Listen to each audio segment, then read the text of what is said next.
Hello, everybody, and welcome to week 4 of the UFL season, and for predictions for week 4 of the UFL season as well.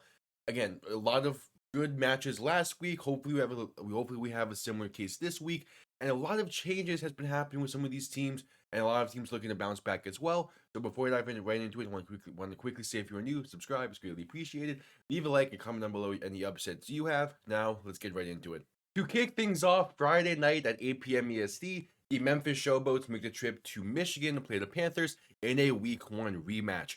And just like that Week 1 game, Ken Whisenhunt would not be on the sideline for Memphis, as this time he has fully stepped down as head coach of Memphis. He will not return this season. Jim Turner is the interim head coach going forward. And they brought in a different offensive coordinator from what they had in Week 1, bringing in someone who called plays during the USFL a few years back for the New Orleans Breakers. Since that Week 1 game, that was a very tight and well-played game by Memphis, they have not taken any steps forward. Meanwhile, Michigan has. They got that tight win against Memphis in Week 1. They got a great win against San Antonio last week. And there's an argument that they should have beaten Birmingham in Week 2. Michigan feels like a great team. And again, the trading away of Marcus Sims has not yet come back to bite them. I don't really think it will in this one either. I do have the Panthers winning this game. And a big factor in that as well is that Bryce Perkins is going to be starting the full 60 minutes now that Danny Edling got injured in the previous week and is going to be missing some time. And we in this week 1 matchup between these two teams, Bryce Perkins was the spark for Michigan's offense. And now that he gets a full 60, I'm expecting him to play just as well, if not better, than he has the previous few weeks. So I do have the Panthers winning this game. The game of the week at 12:30 p.m. EST, the St. Louis Battlehawks make the trip to Arlington in what should be a fantastic game, as both of these two teams had their first loss in the previous week and are looking to bounce back. Arlington had a very, very tough loss to Birmingham, and one where they made some changes in order to try and improve themselves from that game. They went out and signed former Birmingham Stallion and former Miami Dolphin, Taco Charlton. And that's a very interesting signing because when he was with Birmingham last year, he had a great season, 6 sacks on the year, and then he was able to get the opportunity with Miami. Not sure if it was last year, but definitely a few years ago, at least he was with the Dolphins. He was also a former first round pick by the Cowboys. So Taco Charlton can definitely play. Is that going to be enough though? Because the biggest issue with Arlington these past 2 weeks has been the inability to get the ground game going and the inability of this offense, despite Luis Perez throwing the ball consistently well. Meanwhile, St. Louis again needing to bounce back after that very tough and uncharacteristic loss the previous week on the road in this one.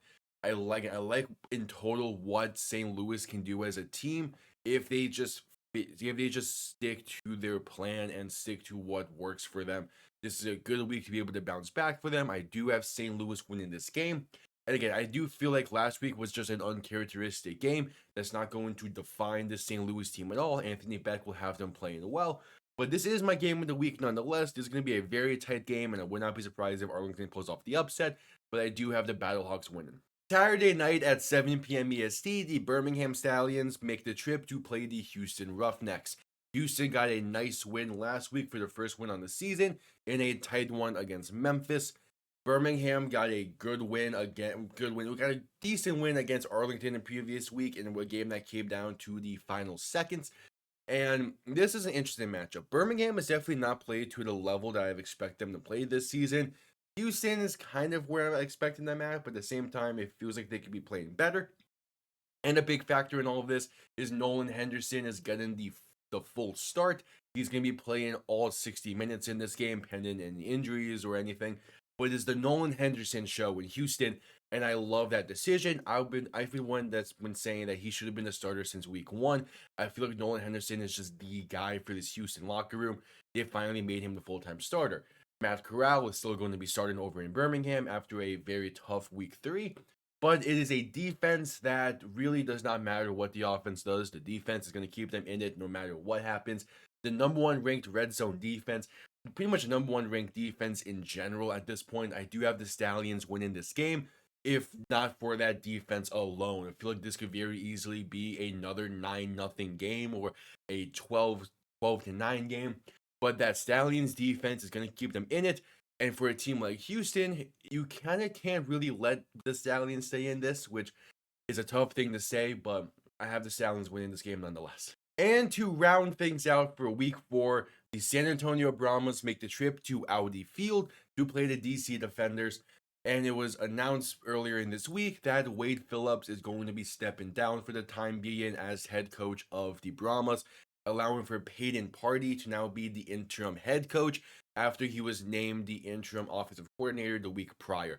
And a lot of this is due to just health reasons for Wade Phillips, is what's being reported, because in the week 3 game, he was in the booth once again due to those health issues. And Wade Phillips is a legendary coach. He's maybe not a Hall of Fame level coach, but damn near should be. And if this is really where his coaching career ends, all hats off to a legendary career by Wade Phillips.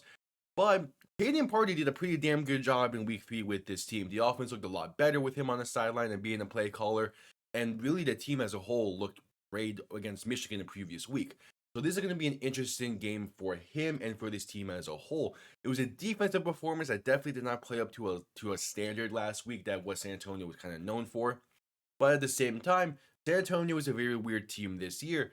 And they're going against probably the best team in the UFL, definitely the best front 7 in the UFL. That DC defense is a very tough one to go against, and the offense is going to be able to put up points even if it's not the most flashy of ways or the most consistent of ways. I do have the Defenders winning this game. Audi Field is one of the tougher places to play. It's not the toughest. That definitely goes to St. Louis, but it is up there. It's top 3.